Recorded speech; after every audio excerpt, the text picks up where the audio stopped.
नमस्कार। प्रस्तुत है आज का चिंतन।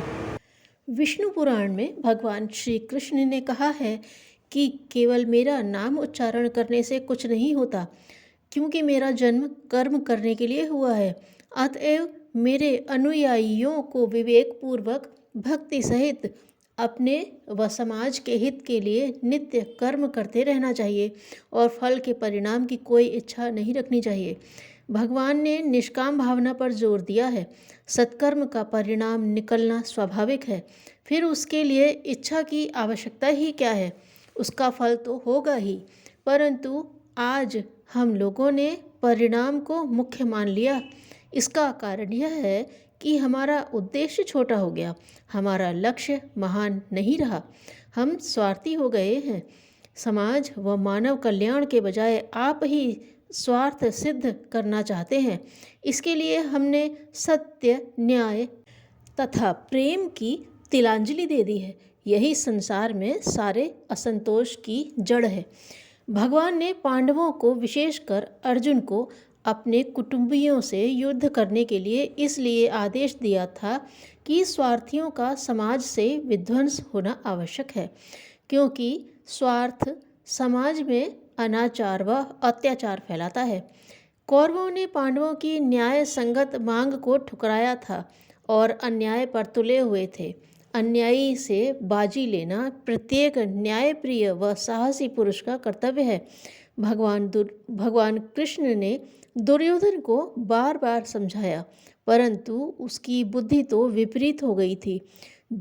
जो स्वार्थी हो जाते हैं उनकी बुद्धि नष्ट हो जाती है। स्वार्थ उन्हें अंधा बना देता है। दुर्योधन ने एक भी न्याय संगत बात नहीं मानी। तब मोह ग्रसित अर्जुन को भगवान ने आदेश दिया कि दुराग्रही अत्याचारियों से युद्ध ठानना एक ज्ञान युक्त कर्म है। उसके परिणामों को विचारने की जरूरत नहीं है। अन्याय का विरोध और न्याय का साथ देना, यही भगवान कृष्ण के जीवन का संदेश रहा है। हम नित्य हर तरह के अन्यायों को देखने वाले, सहने वाले, बल्कि उसमें शरीक होने वाले सोचें कि हमारी सामाजिक व धार्मिक अवस्था इतनी क्यों गिर गई। आज समाज गायों, विधवाओं, अनाथों के प्रति क्यों इतना उदासीन हो गया। आज तुच्छ चीज़ों के लिए आपस में क्यों लड़ाई झगड़े व मनस्य फैल रहा है। हमारे धर्म स्थान अपनी पवित्रता खो ढोंगबाजी के स्थान क्यों बन रहे हैं। जब हम भगवान कृष्ण के कर्मयोगी संदेश को समझेंगे तो निश्चय ही क्षणभंगुर शरीर की परवाह न करते हुए कर्तव्य धर्म पर आरूढ़ होंगे।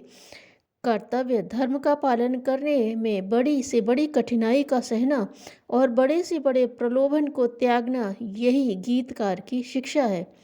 जो प्रभु की शिक्षा को जीवन में उतारता है, असल में वही मनुष्य सच्चा भक्त कहलाने का अधिकारी है। एक बार गौतम बुद्ध राजपथ को छोड़कर कंटीली पगडंडी पर चल रहे थे। लोगों को यह देखकर आश्चर्य हुआ। कारण पूछने पर भगवान बुद्ध ने बताया, मनुष्य को इस पगडंडी में सुख दुख दोनों ही भोगने पड़ते हैं।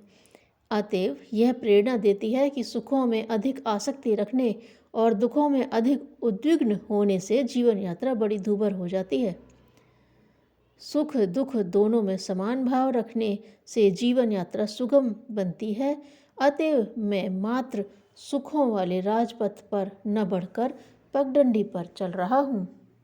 धन्यवाद।